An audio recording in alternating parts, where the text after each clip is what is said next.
만고의 법칙이 있습니다. 국민들은 자기 이상 수준의 지도자를 두지 못한다. 그런 말 들어봤지요? 학생들은 자기 수준 이상의 선생님을 두지 못해요. 성도들은 자기 이상 수준의 설교자를 두지 못합니다. 다시 말해서 귀 이상 입이 앞서갈 수 없다. 그런 뜻이에요. 예수님이 귀 있는 자는 들으라 그랬어요. 아무리 진리를 선포해도 귀 이상의 수준으로 말씀이 들어가질 않는다. 그런 뜻이에요. 지금 우리가 나라의 중차대한 선거를 앞두고 있습니다. 이 시점에 우리가 선포해야 할 설교는 무엇이며 들어야 할 메시지는 뭔가? 서로 사랑하자. 좋지요. 그러나 시기가 이 시점은 아니라고 나는 봐요. 살기도 바빠 죽겠는데 목사님, 세상살이 만만치 않습니다. 너무 힘들고 지치고 경제적으로 어렵고 직장은 달랑달랑하고 그런데 교회까지 와서 이렇게 우리가 피곤한 TV만 틀면 정치 이야기, 그것도 엉망진창인 그런 쓰레기 같은 소리들을 듣고 사는데 교회에 와서 좀 쉽시다. 좀 영적이고 좀 그런 말씀을 듣고 싶은데 목사님마저 강단에서 정치 이야기를 하면 우리 삶은 팍팍해 죽겠는데 왜 그러십니까? 그렇게 생각하는 사람이 여기 한 2명 앉아 있는 것 같아요. 제가 그런 분한테 내가 이렇게 말하고 싶어요. 거꾸로. 그렇게 삶이 팍팍해진 이유가 무엇이냐는 거예요. 그 팍팍해진 살림살이와 여러분의 문제를 과연 무엇이 바꿀 수 있다고 생각하느냐는 거예요. 그래서 지난 시간에 교회가, 다시 말해서 그 교회를 다니는 성도와 목회를 하는 설교자들이 현실 정치에 대하여 관여하는 것이 성경적으로 맞느냐? 맞다는 거예요. 그 이유가 2가지인데, 첫째는 인간은 태어나면서부터 정치와 뗄 수 없는 존재다. 그러니까 우리가 피한다고 해서 정치가 우리 곁을 떠나는 게 아니라는 거예요. 피하든 있든 관심이 있든 없든 잘하든 못하든 이 땅에 태어나는 순간부터 죽을 때까지 우리는 정치를 간섭을 받고 관여하고 우리가 통제를 받고 영향을 받고 살아갈 수 없는 구조 속에 살아간다는 거예요. 예나 지금이나. 그렇기 때문에 정치에 관심이 없다고 말하는 건 대단히 무책임한 이야기라는 거죠. 게으른 자의 변명이라는 거죠. 2번째는 성경을 보면은 성경에 하나님의 손에 붙들려 쓰였던 수많은 인물들은 거의 다 그 당시 정치적인 일에 대하여 잠잠하지 않았다는 것에 주목할 필요가 있다는 거예요. 다윗은 훌륭한 하나님의 종입니다. 그리고 하나님을 갈망했던 예배자이기도 했습니다. 그럼과 동시에 다윗은 탁월한 정치인이었습니다. 사무엘은 제사장이었습니다. 오늘 우리가 목사들이 세상에 대하여 담을 쌓고 거룩만 추구해야 되는 것이 목회자의 사명이라고 생각할 수 있는데 사무엘은 제사장 복장을 입고 있었고 오늘로 비교할 수 없을 정도로 세상과 담을 쌓고 경건하게 살아야 할 구약의 제사장이었습니다. 그러므로 불구하고 사무엘은 이스라엘의 어떤 이슈만 일어나면 그때마다 등장해가지고 하나님의 뜻대로 조언을 하고 어떤 사람을 세우고 그야말로 정치에 관여했던 하나님의 선지자요 제사장이 사무엘이었다는 거예요. 이런 각도로 보면 오늘날 교회가, 성도들이 정치적 이슈에 대하여 참여를 해야 되냐 말아야 되냐 하는 것은 이미 논쟁할 가치가 없어졌다 그런 뜻이에요. 그건 오늘 우리가 지금 고민해야 할 것은 뭐냐면 정치에 참여하는 것이 옳으냐 그러냐라는 건 말할 가치도 없을 만큼 참여해야 한다는 거예요. 그러면 우리의 고민은 무엇이냐?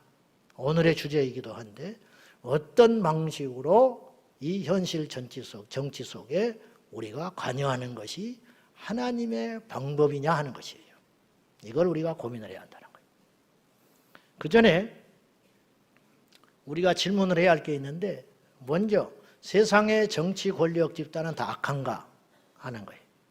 우리가 흔히 성경에서 발견되는 말씀이 이게 있어요. 세상의 권세를 마귀가 잡고 있다. 그건 맞는 말이에요. 맞는 말이에요. 그래서 이제 우리가 그 말씀에 근거해서 세상의 권력 집단은 무조건 방해하고 하나님의 역사를 방해하고 교회를 핍박하고 이런 어떤 사탄의 손에 잡힌 권력 집단으로 치부할 수 있다는 거죠. 그것이 맞는가 하는 거죠. 반은 맞아요. 그러나 다 맞다고 할 수 없어요. 그 이유가 있는데 오늘 1절 때문에 그렇습니다. 여기 잘하는 말씀인데 1절 한번 봅시다. 시작. 각 사람은 위에 있는 권세들에게 복종하라. 권세는 하나님으로부터 나지 않음이 없나니 모든 권세는 다 하나님께서 정하신 바라. 하나님이 선하신 분입니다. 선하신 하나님이 이 세상에 악이 득세하는 권력 집단을 하나님께서 나몰라라 용인하시겠느냐. 오늘 대명제는 이것인데 모든 권세의 원천은 하나님이시다라는 거예요. 이게 이제 말이 되는 것이 하나님 모르게 어떤 일이 일어난다는 건 상상할 수 없습니다. 하나님이 모른 채 하나님의 능력 밖에 어떤 일이 자행되고 하나님의 뜻과 상관없이 어떤 일이 일어나고 있다. 결제받지 않고 어떤 일이 일어난다. 그러는 순간 그분은 하나님이 아닌 거예요. 우리 하나님은 그런 분이 아니잖아요. 전지전능하신 하나님이시잖아요. 나귀로도 말을 하게 하시고 광야에서도 물이 솟게 하시고 강을 갈라놓는 분이 하나님이시고 하늘에서 우박이 내려도 기적인데 하늘에서 불을 내리신 분이 우리 하나님이시잖아요. 그러니까 오늘 성경에 말한 대로 이건 대명제예요. 모든 권세는 하나님께로부터 온다. 그리고 누구를 세우고 내리고 하는 것 결정도 하나님이 하신다. 그래서 모든 권세는 하나님이 정하신 바다. 그러기 때문에 1차적으로 복종해라. 그러니까 하나님이 세우신 이 질서, 권세를 대항하는 것은 그를 세워준 하나님에 대해서 대항하는 것과 같다라는 뜻이죠. 그러면 우리가 이런 종류의 설교를 종종 들었습니다. 그럴 때에 우리가 빠짐없이 우리 안에 올라오는 의문점이 있어요. 그건 뭐냐? 악한 권세에 대해서도 그러면 무조건 복종해야 하냐 하는 것이. 그건 아니라는 거예요. 그건 아니다. 그래서 우리가 이렇게 조심스럽게 정리를 해볼 필요가 있어요. 모든 권력은 하나님께로부터 비롯되고 왔지만 그 모든 권력이 선하게 쓰여지지는 않는다. 그러면 하나님께서 허락하신 그 권력이 하나님을 위해 쓰여지지 않고 이 땅에 하나님을 오히려 대항하는 권력으로 쓰여지게 될 때에 우리는 어떻게 해야 되냐 하는 것이죠. 그건 말할 필요도 없어요. 그것은 거룩하게 대항해야 한다는 거예요. 그 예들이 성경에 차고 넘쳐요. 다니엘과 그 친구들의 예를 들어보면은 알다시피 느부갓네살 왕은 바벨론을 통치하고 있는 대제국의 권세자였는데 그가 어느 날 도저히 받아들일 수 없는 하나님의 뜻과 반하는 정책을 펴서 결정을 해요. 그게 뭐냐면 자신의 형상에 따라 금신상을 만들어 놓고 모든 이들로 하여금 그에게 우상 숭배하게 했어요. 왕이 그렇게 명령을 했어요. 그 힘을 자기가 가지고 권력을 가지고 행사하는 거죠. 그러나 다니엘의 세 친구는 단호하게 대항합니다. 그러나 정중했습니다. 이렇게 말을 해요. 왕은 느부갓네살 왕이요. 왕은 만수무강하십시오. 그러나 우리는 당신의 명령, 금신상에 절하라고 하는 명령을 받아들일 수 없습니다. 이 금신상에 절하지 않음으로 우리가 불 속에 들어가서 가면은 하나님이 지켜주실 것입니다. 만약에 지켜주시지 않는다 할지라도 우리는 금신상에 절하지 않습니다. 이렇게 대항했어요. 불의한 권력 집단에 대해서 하나님의 순전한 명령과 말씀을 지키기 위해서 대항했는데, 이 다니엘의 세 친구가 대항한 이 정치 행위에 대해서, 이건 신앙 행위인과 동시에 정치 행위잖아요. 왕의 통치를 거부했으니까 온몸으로 맞섰기 때문에 일종의 정치 행위라 할 수 있어요. 그러나 다니엘의 세 친구는 정중한 반항을 한 거예요. 정중한 반항. 이게 중요하다는 거죠. 오늘날 왜 교회가 정치를 한다, 교회 목회자나 지도자들이 정치적인 이슈에 대하여 이야기를 하면 세상 사람들은 그걸 귀담아 듣지 않고 손가락질하는 세태가 됐을까? 영적으로는 첫째, 사탄의 고도의 전략인 것이고, 두 번째는 우리가 뿌려놓은 인과응보를 거두는 거예요. 다시 말해서 너무 천박한 정치를 해왔어요. 기독교 지도자들이 천박한 하나님 없는 정치를, 주장이 아무리 옳다 할지라도 다니엘의 세 친구는 확고한 자기의 주장이 있었어요. 우리는 절하지 않는다. 그러나 정중했다라는 거예요. 정중하게 거절하는 거. 그러나 이게 거꾸로 됐어요. 정중하지 않아요. 그래놓고 자신들의 옳은 주장들을 계속 내세워요. 디자인이 잘못됐다 이 말이에요. 그렇기 때문에 세상으로부터 외면당하는 교회, 정치, 지도자들이 되고 만 거예요. 그래서 선거철 때마다 기독교 당을 만들지만 표를 못 얻는 거예요. 이건 성경적이지 않기 때문이죠. 자, 그러면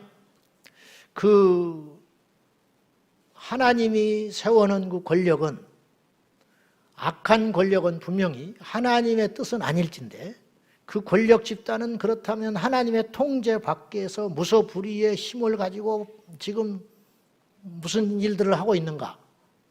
이를테면 김정은 집단 같은 경우 그렇게 말을 할 수 있는가? 그들의 그 억압, 믿는 자들에 대한 핍박, 백성들에 대한 잔혹한 독재, 이런 정치, 이런 것들을 과연 하나님께서는 왜 그냥 놔두시는가? 하나님의 영역 밖에 있는 것인가? 그건 아니라는 거죠. 다시 말하지만 모든 권력 집단은 하나님께로부터 왔고 지금도 하나님의 통제 안에 있는 것입니다. 그런데 왜 그런 불의한 집단들이 하나님을 대항하도록 하나님은 놔두시는가? 이사야서 44장 28절부터 45장 1절 말씀을 보겠습니다. 다 같이 시작. 고레스에 대하여는 이르기를 내 목자라.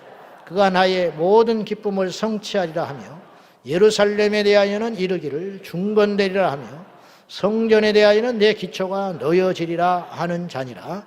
여호와께서 그의 기름 부음을 받은 고레스에게 이같이 말씀하시되, 내가 그의 오른손을 붙들고 그 앞에 열국을 항복하게 하며, 내가 왕들의 허리를 풀어 그 앞에 문들을 열고 성문들이 닫히지 못하게 하리라.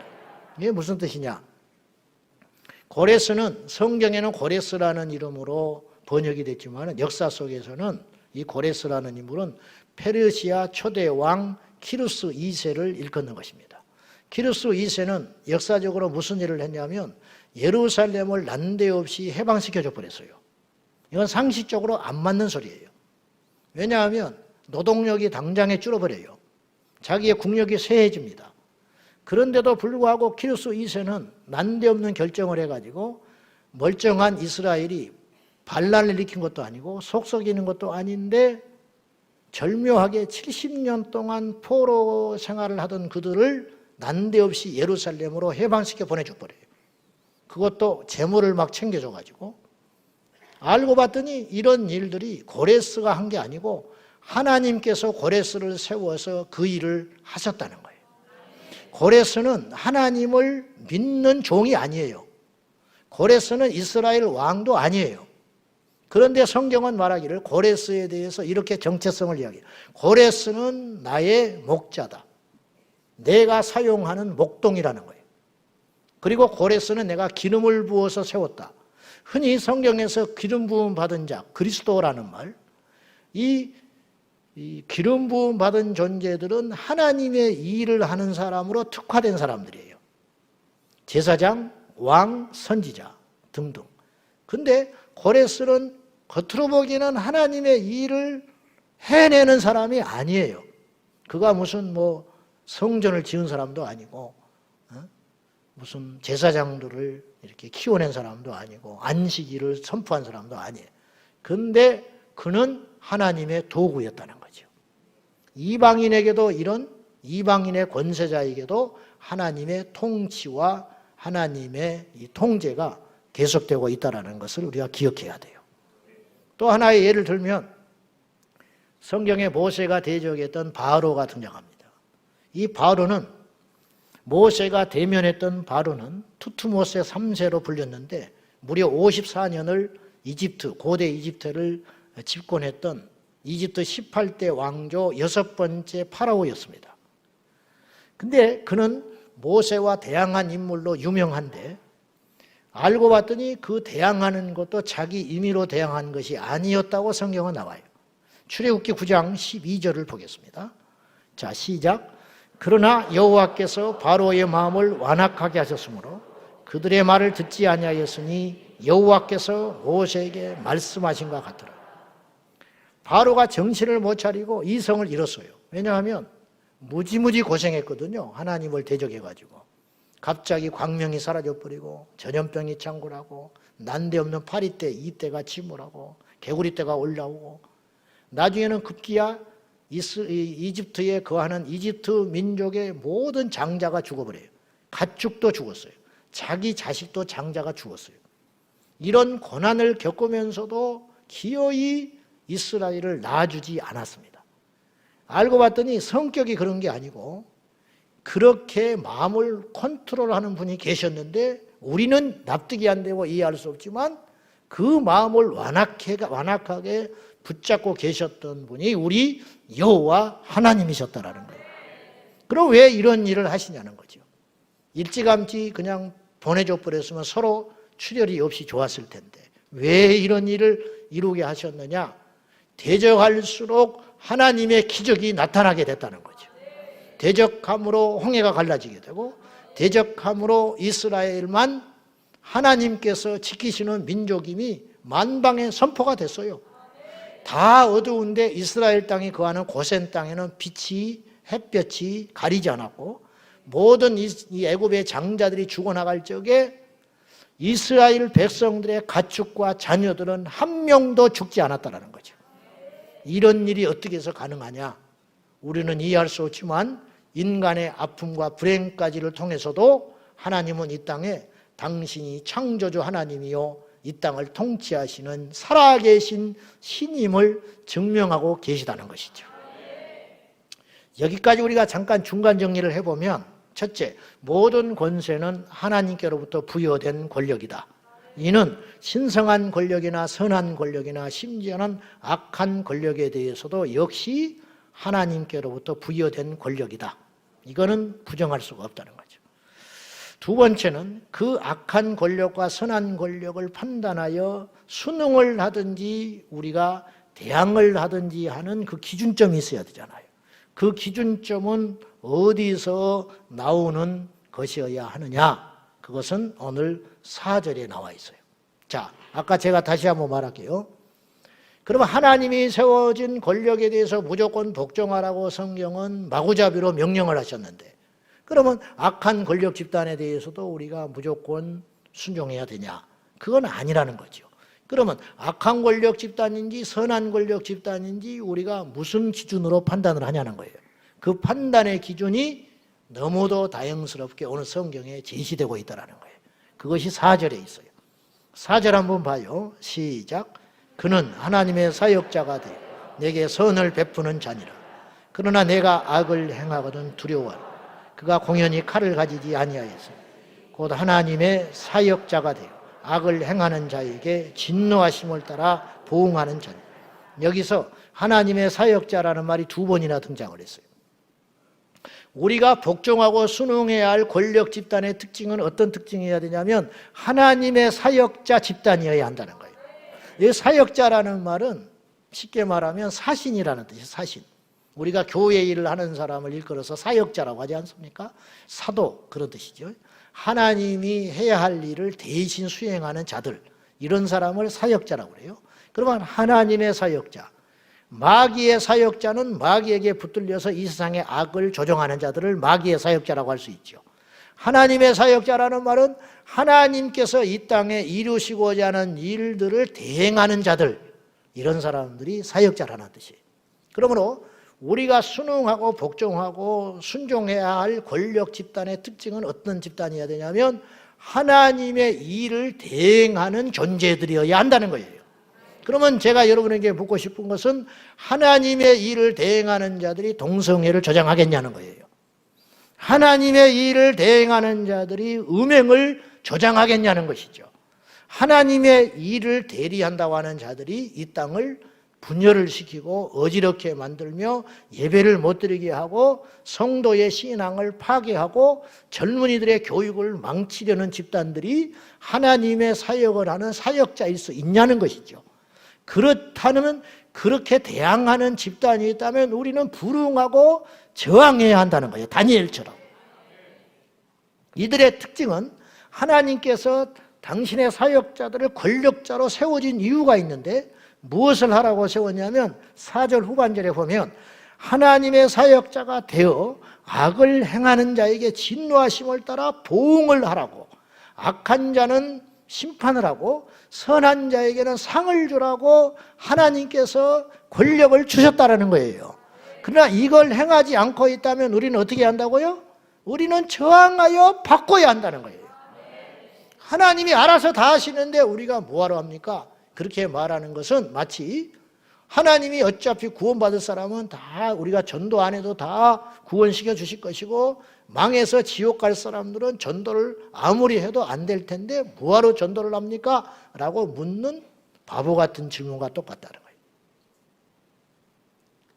그러므로 우리는 하나님의 뜻을 수행하는 자에게 순종함으로 복을 누리고 보호를 받고 하늘의 상급을 쌓는과 동시에 하나님의 명령을 거슬려서 이 땅에 하나님을 대적하는 권력 집단에 대해서는 단호하게 대항하고 그러나 정중하게 대항해야 한다고 그랬어요.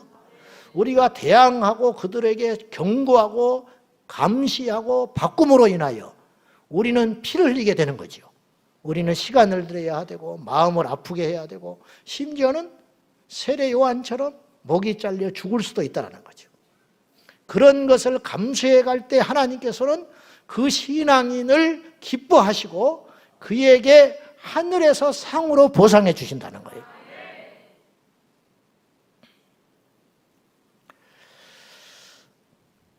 이제 여기까지 우리가 중간 정리를 해보고 그러면 우리는 이제 무엇을 해야 되냐는 거죠. 무엇으로? 역사 속에서 살펴보면은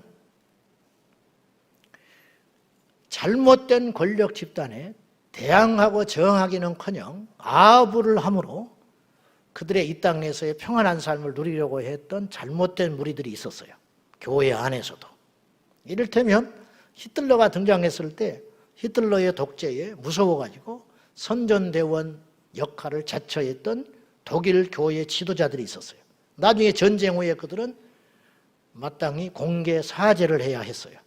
이들은 히틀러를 심지어 메시아라고 칭송을 하기까지 했어요. 그래서 하이 히틀러라는 말을 우리가 영화에서 보잖아요. 이 말은, 이 하이라는 말은 안녕 그런 뜻이 아니고 당신은 그리스도다라는 뜻이에요. 무서운 아부를 한 거죠. 신성 모독성의 아부를. 하이 히틀러, 당신은 우리의 구원자입니다. 이렇게 선언한 것과 같아요. 김일성의 선전선동에 이용당한 북한의 교회 지도자들이 있었어요. 그래서 김일성 장군 만세를 불렀어요. 일제 신사참배의 침묵으로 따랐던 교회와 지도자들이 있었어요. 그리고 지금 역시도 오늘날 우리 주변에서도 불의한 정치 권력에 아부하며 기생하는 종교 지도자들을 우리가 적지 않게 볼 수 있다는 것이죠. 이것이 복음을 맡고 있고 이 땅의 교회에서 젊은이들로 하여금 신앙의 염증을 느끼게 하고 그래서 이 땅의 젊은이들이 교회에 나오는 비율이 3%가 된 데는 그들의 나쁜 혁혁한 공도 있는 거예요.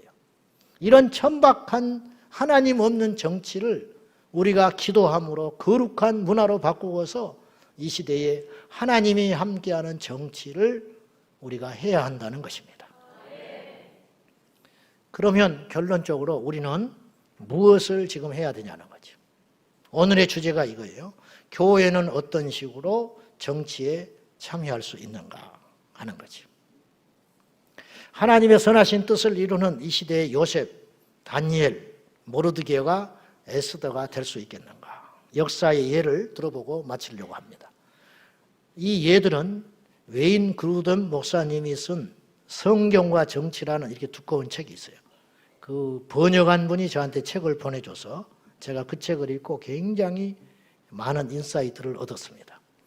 알다시피 예수님이 부활 승천하신 후에 성령의 강림으로 탄생한 초대교회는 초기의 핍박과 시련을 통해서도 그들은 왕성하게 더 뿌리를 내렸고 급기야 300년 정도가 지났을 때 로마의 공인된 종교로 인정을 받기까지 됐습니다. 그렇게 된 이후에는 두 가지 이유가 있는데 첫째는 성령께서 강력히 그들을 붙잡아 주셨기 때문이에요. 다시 말해서 하나님이 함께 하셨고 하나님이 함께 하심으로 인하여 인간의 논리와 인간의 한계를 뛰어넘는 기적들과 역사들이 초자연적으로 일어나기 시작했어요. 안지명이가 일어난다든지 문둥병자가 고침받는다든지 죽은 자가 살아난다든지 교회를 핍박하던 자들이 멸망을 한다든지 이런 초자연적 역사들이 성경 외에도 기록할 수 없을 만큼 엄청난 기적이 뒤따름으로 인하여 세상이 교회를 부정할 수 없게 되어버린 거예요. 두 번째는 성경 말씀에 철저히 입각하여 순종하고 살아갔던 초대교회 성도들은 엄청난 도덕성을 요구했어요. 그리고 그걸 지켜감으로 인하여 세상으로부터 칭송을 받아요. 그러다 보니까 세상이 이 초대교회를 이길 수가 없게 돼버린 거예요. 그래서 교회는 300년 만에 로마의 주류 세력이 됩니다.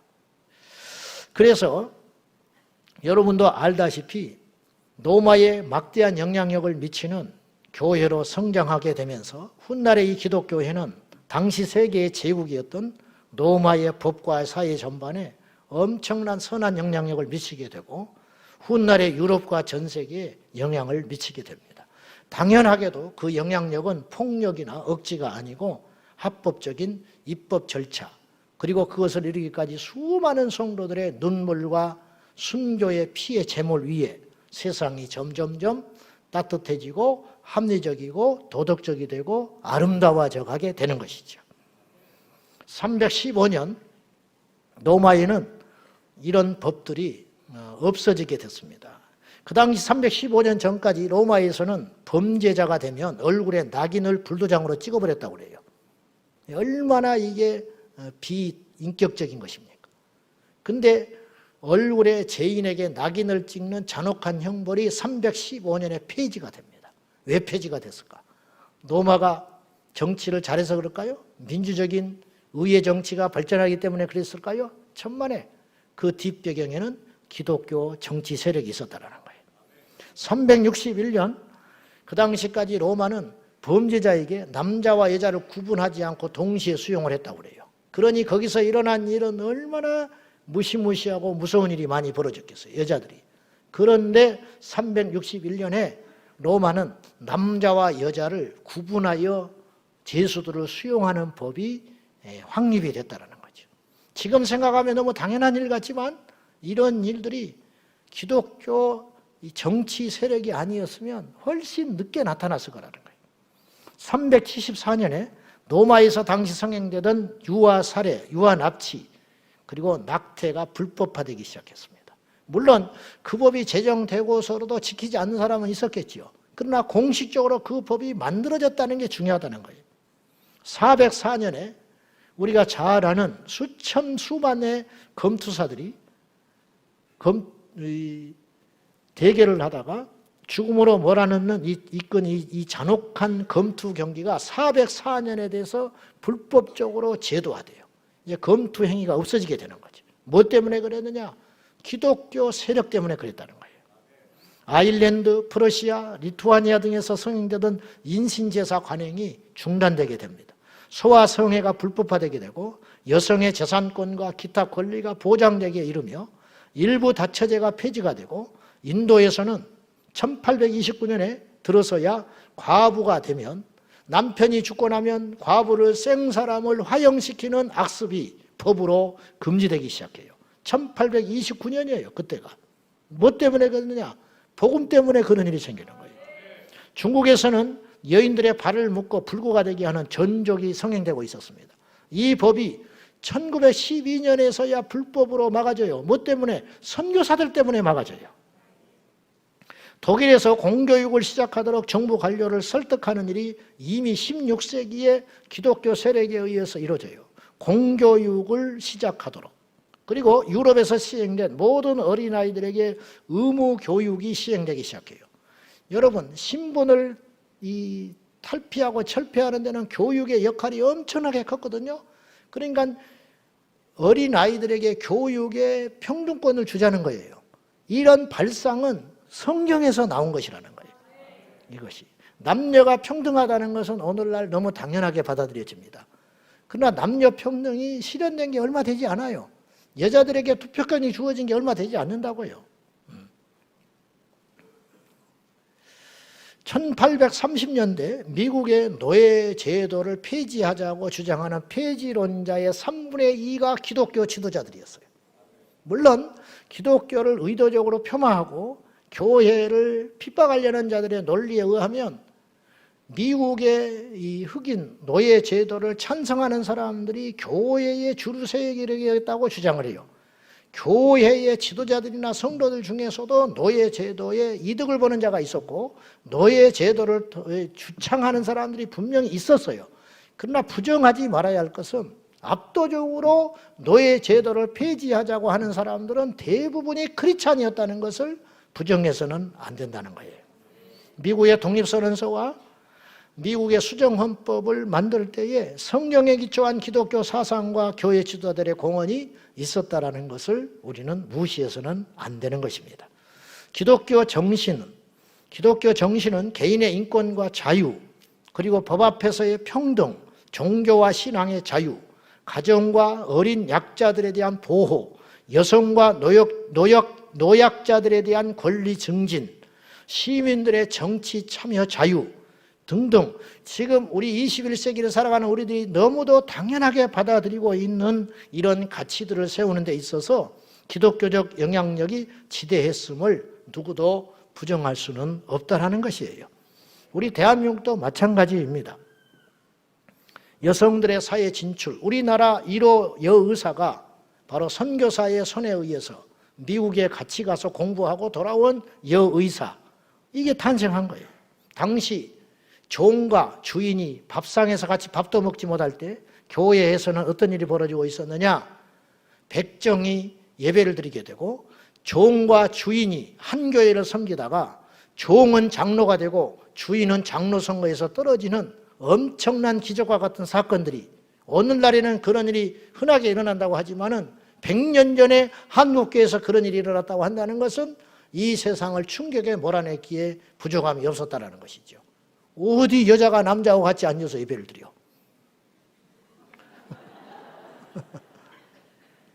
우리가 지금 당연히 여기는 일들이 사실은 누군가의 피나는 노력과 기도와 울부짖음으로 쟁취하게 된 정치적 산물이라는 것을 잊어서는 안 된다는 거예요. 근대교육이 어떻게 시작이 됐으며 고아원이 어떻게 해서 설립이 됐으며 그리고 신분제도를 퇴치하고 평등사상을 고취하는 오늘날 행해지는 가짜 인권, 그거 말고 진정한 인권, 우는 자들과 함께 울어주고 아픈 자들과 함께 울어주고 기뻐하는 자들과 함께 즐거워해주는 진정한 성경적 인권이 어디서부터 비롯됐느냐는 것이죠. 가짜 인권 말고. 저는 교회의 공로나 치적을 자랑하려는 것이 아니라 교회가 세상의 권력 집단의 선한 판단과 하나님의 정의를 실천하도록 돕고 격려하고 참여하고 감시하는 일은 주님께서 이 시대에 우리에게 부르신 중요한 사명 중에 하나라는 것을 여러분이 자각해야 된다, 그런 뜻입니다. 가장 현실적이고 효과적으로 이 땅의 교회들이 불의한 세상의 권력 집단의 탄생과 정권을 보고도 침묵하지 않고 이 권력 집단을 하나님의 정의로, 다시 말해서 사탄의 부역자 역할을 하고 있는 정치 권력 집단에 대하여 하나님의 사역자로 바꾸게 할 수 있는 가장 효과적이고 정확한 방법은 투표에 참여하는 것이라는 거죠. 우리에게 모두에게 공평하게 부여된 이 투표 참정권을 행사함으로 우리는 마땅히 하나님이 원하시는 세상으로 바꾸어낼 수 있다고 믿는 것입니다. 여야 모든 정치 집단이 현재 상대를 비방하며 자신만이 가장 우월하고 깨끗하고 능력 있는 세력이라고 선전을 하지만은 그 기준은 성경에서 나와야 마땅할 것입니다. 자신의 정치적 야욕과 기득권, 그것을 누리기 위해서는 수십 년 몸담은 자기의 정치적 고향을 한순간에 버리고 국민파리를 해가면서 자기의 신념을, 정치 신념을 포기하는 자들은 언제든지 권력 앞에 무너질 수 있는 자들입니다. 그런 사람들을 분별하여 우리가 무슨 지연, 연고, 학연, 심지어는 혈연 따지지 말고 여당을 찍든지 야당을 찍든지 우리는 그리스도인의 정체성을 가지고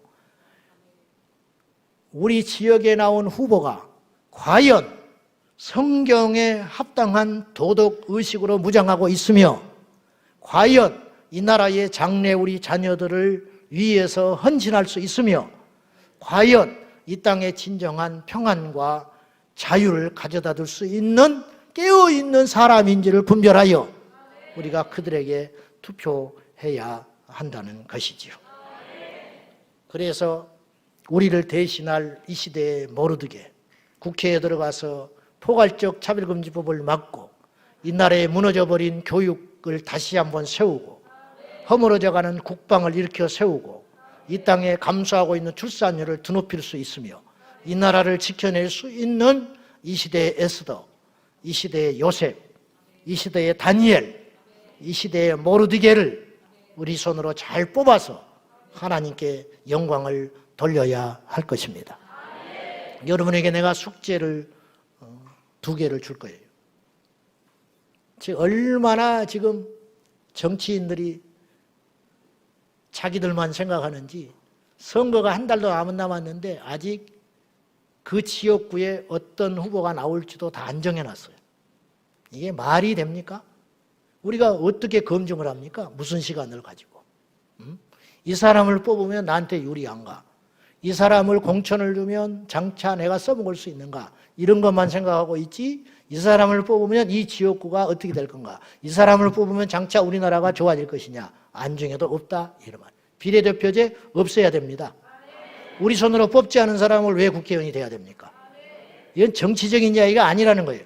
상식적인 이야기라고 있는 거예요. 지극히 상식적인 이야기. 숙제를 제가 2개 드릴 거예요.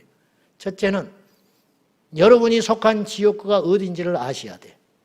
고향 병인지 정인지 그것도 몰라. 나도 잘 모르겠어. 이제 알아볼 거예요. 2번째, 우리 지역구에 나온 후보가 누구냐? 그 후보가 과거에 어떤 이력을 갖고 있느냐? 이 사람이 앞으로 어떤 역할을 할 수 있을 것 같은가? 그걸 잘 따져봐서 열을 찢든 야를 찢든 우리 하나님 마음에 합한 하나님의 사역자를 뽑아서 사탄의 사역자를 우리 손으로 찍어가지고 훗날에 고통받는 일이 생기지 않고 하나님의 사역자를 뽑는 지혜가 저와 여러분에게 있기를 예수님의 이름으로 축원합니다. 기도하십시다. 하나님 아버지, 중요한 시점에 저희들이 놓여 있습니다. 4월 10일 총선이 지남으로 인하여 이 나라가 4년만 좋거나 고통받는 것이 아니라 40년, 400년 대못을 받고 대못을 뽑을 일이 있을 수 있으니 하나님, 우리에게 선한 양심과 바른 이성과 분명한 신앙을 주셔서 우리가 하나님의 뜻에 합한 하나님의 사람들을 뽑을 수 있도록 도와주시옵소서. 이 나라를 기억해 주시고 이 나라를 불쌍히 여겨주시고 좋은 정치 지도자들을 허락하여 주시옵소서. 예수님의 이름으로 기도 올리옵나이다.